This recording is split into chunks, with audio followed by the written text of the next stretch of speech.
আসসালামু আলাইকুম। যে যেখান থেকে শুনছেন আশা করি সবাই ভালো আছেন। তো আপনাদেরকে একটা মৌমাছির আম গাছ দেখাইছিলাম যেখানে প্রায় 30টার উপরে চাক। তো যেই গ্রামে এই এই আম গাছটা আছে, তো আমরা চেষ্টা করছিলাম এই গাছের মালিক কে, কে এত সৌভাগ্যবান সৎ মানুষ। কারণ সৎ মানুষ না হলে, নিয়ত ভালো না থাকলে ঠিক তার এখানে এগুলো থাকে না।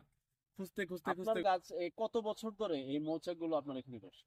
আমার এনে আজকে 5 বছর ধরে এই চাক আসতেছে। প্রতি বছর? প্রতি বছরে এই 10টা 15টা করে আসতেছে। এবার এই বছর আরো বাড়ছে, এই বছর মনে হয় 40টার মতো আসছে। আচ্ছা, গাড়ির পিছনে আর গাছ মিলে। পিছনে মিলাই। আচ্ছা, আমার প্রশ্ন হচ্ছে এই পুরো গ্রামের আশেপাশে আমি অনেক জায়গায় গেলাম, কোনো বাড়িতে চাক নাই। আপনার এখানে সবাই এই ভালোবাসে কেন আসে?